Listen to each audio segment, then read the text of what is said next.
ہمارے چینل میں خوش آمدید۔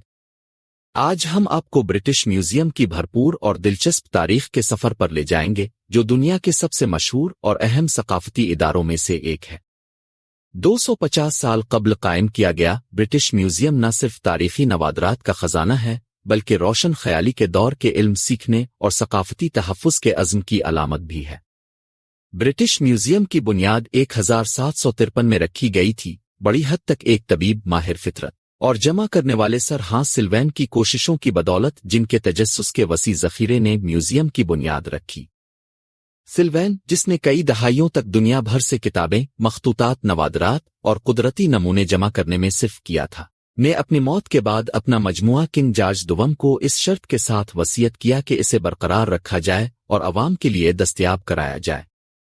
اس فراخ دلانہ عطیہ نے برٹش میوزیم کی بنیاد رکھی۔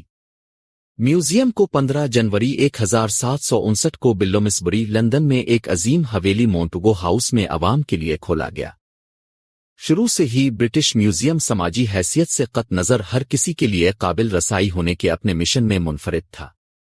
یہ اس وقت ایک بنیاد پرست خیال تھا، کیونکہ آرٹ اور نوادرات کے زیادہ تر مجموعے نجی ملکیت میں تھے اور عام لوگوں نے شاذ و نادر ہی دیکھے تھے۔ میوزیم کے بانیوں کا خیال تھا کہ علم اور ثقافت کو سب کے ساتھ بانٹنا چاہیے، ایک ایسا فلسفہ جو آج تک ادارے کی رہنمائی کرتا ہے۔ برٹش میوزیم کے ابتدائی مجموعے انتخابی تھے، جو اس وقت کی دلچسپیوں اور تجسس کی عکاسی کرتے تھے۔ اس میں قدیم مخطوطات اور کلاسیکی مجسموں سے لے کر نسلی اشیاء اور قدرتی تاریخ کے نمونوں تک سب کچھ شامل تھا۔ سالوں کے دوران عجائب گھر کے ذخیرے میں نمایاں طور پر اضافہ ہوا، حصول عطیات اور متنازع طور پر برطانوی سلطنت کی لوٹ مار کی بدولت۔ جیسے جیسے برطانوی سلطنت پھیلتی گئی، اسی طرح میوزیم کے ذخیرے میں بھی مصر، یونان، روم، ایشیا، افریقہ اور امریکہ کے نمونے لندن جانے کا راستہ تلاش کرتے رہے۔ میوزیم کی تاریخ میں سب سے اہم حصول میں سے ایک روزیٹا سٹون تھا، جو 1802 میں برٹش میوزیم میں پہنچا تھا۔ 1799 میں مصر میں فرانسیسی سپاہیوں نے دریافت کیا تھا اور بعد میں نپولین کی شکست کے بعد انگریزوں نے حاصل کیا تھا۔ روزیٹا سٹون اس میں اہم کردار ادا کرتا تھا۔ مصری آوروگلفس کو سمجھنا، جدید دنیا کے لیے قدیم مصر کے رازوں کو کھولنا۔ روزیٹا سٹون میوزیم کی سب سے مشہور اور دیکھی جانے والی اشیاء میں سے ایک ہے، جو ہر سال لاکھوں زائرین کو اپنی طرف متوجہ کرتا ہے۔ برٹش میوزیم کی تاریخ کا ایک اور اہم لمحہ ایلگین ماربلز کا حصول تھا، جو کہ کلاسیکی یونانی سنگ مرمر کے مجسموں کا ایک مجموعہ تھا، جو کبھی ایتھنز میں پارتھینون کی زینت بنتا تھا۔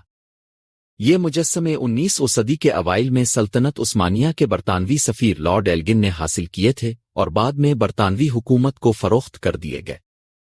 ایلگین ماربلز شدید بحث اور تنازع کا شکار رہے ہیں۔ یونان میں ان کی واپسی کے مطالبات آج تک جاری ہیں۔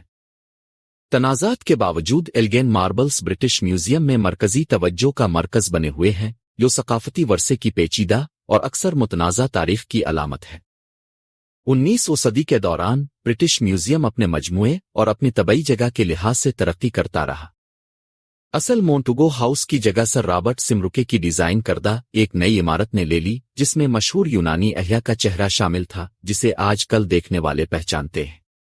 میوزیم نے کئی نئی گیلریاں بھی شامل کیں، جن میں مشہور ریڈنگ روم بھی شامل ہے، جو سیکھنے اور اسکالرشپ کا مرکز بن گیا۔ ریڈنگ روم میں کارل مارکس، ورجینیا وولف اور مہاتما گاندھی سمیت 19ویں اور 20ویں صدی کے چند اہم دانشور آتے تھے۔ 20ویں صدی برٹش میوزیم کے لیے نئے چیلنجز اور مواقع لے کر آئی۔ دونوں عالمی جنگوں کے دوران میوزیم کے ذخیرے کو بم دھماکوں سے بچانے کے لیے محفوظ مقامات پر منتقل کیا گیا، اور بلٹس کے دوران میوزیم کو خود نقصان پہنچا۔ جنگ کے بعد میوزیم نے تعمیر نو اور توسیع کی مدت شروع کی۔ اس کے بڑھتے ہوئے ذخیرے کو ایڈجسٹ کرنے کے لیے نئی گیلریاں اور نمائشیں شامل کی گئیں۔ 1973 میں برٹش لائبریری کو برٹش میوزیم سے الگ کر دیا گیا، ایک خود مختار ادارہ بن گیا، حالانکہ دونوں ایک دوسرے سے جڑے ہوئے ہیں۔ حالیہ دہائیوں میں برٹش میوزیم نے مسلسل ترقی کی ہے، نئی ٹیکنالوجیز اور عوام کے ساتھ مشغول ہونے کے طریقوں کو اپنایا ہے۔ میوزیم کے مجموعے میں اب 8 ملین سے زیادہ اشیاء شامل ہیں، جن میں پراگیتہاسک ٹولز سے لے کر عصری آرٹ تک شامل ہیں، جو اسے دنیا کے سب سے بڑے اور جامع مجموعوں میں سے ایک بناتا ہے۔